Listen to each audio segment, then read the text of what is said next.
నిన్న నితిన్ గడ్కరీ గారు ఒక స్టేట్మెంట్ ఇచ్చారు. అదేంటి అని అంటే చైనాలో లేదా చైనాకు వ్యతిరేకంగా జరుగుతున్నటువంటి అనేకమైనటువంటి ఆ ఈ ఆ చైనాకు వ్యతిరేకంగా జరుగుతున్నటువంటి ప్రపంచ దేశాల్లో ఉన్నటువంటి వ్యతిరేకత కారణంగా భారతదేశం లబ్ధి పొందొచ్చు.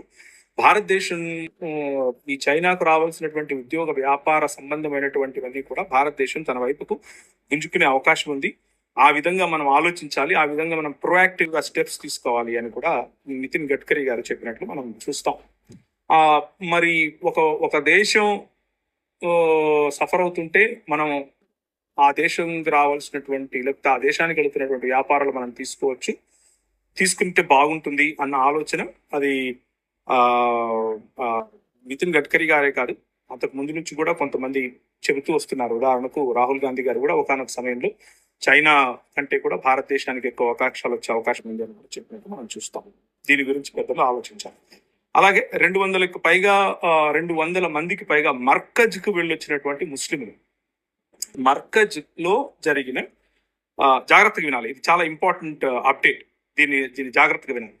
మర్కజ్కి వెళ్ళొచ్చినటువంటి ముస్లిం సోదరులు ఎవరైతే ఉన్నారో వాళ్ళు 200 మందికి పైగా ముందుకొచ్చి మరి అరవింద్ కేజ్రీవాల్ గారు అడిగినటువంటి ఆ అరవింద్ కేజ్రీవాల్ గారు ఇచ్చినటువంటి పిలుపు మేరకు వాళ్ళు ముందుకొచ్చి ఏం చేస్తున్నారు అని అంటే ప్లాస్మా డొనేషన్ చేస్తున్నారు. ప్లాస్మా డొనేషన్ అని అంటే ఈ COVID-19 ను ఓడగొట్టడానికి అవసరమైనటువంటి ప్లాస్మా, మన రక్తంలో నుంచి తీసేటటువంటి ప్లాస్మా.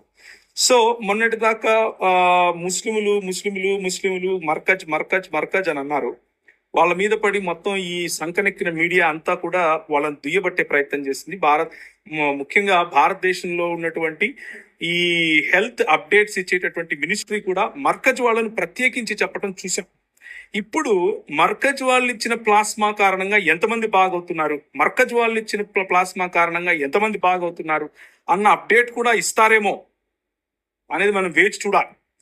ఒకవేళ ఇవ్వకపోతే ముందు ఇవ్వడానికి కారణం, ఇప్పుడు ఇవ్వకపోవడానికి కారణం ఏంటో కూడా బహుశా వాళ్ళే చెప్తారు అని కూడా నేను ఆశిస్తున్నాను. ఇది నా వ్యక్తిగతమైనటువంటి ప్రశ్న, నా మనసులో వచ్చినటువంటి ప్రశ్న. ఇక కపిల్ సిబ్బల్ గారు ఈరోజు నిన్న సాయంత్రం అనుకుంటాను ఒక ముఖ్యమైనటువంటి ప్రకటన చేశారు. ప్రకటన కాదు, ఒక లెంగ్తీ ఎక్స్ప్లెనేషన్ ఇస్తూ లేకపోతే ఒక లెంగ్తీ వివరణనిస్తూ ఒక వీడియో చేశారు. కపిల్ సిబ్బల్ గారు సీనియర్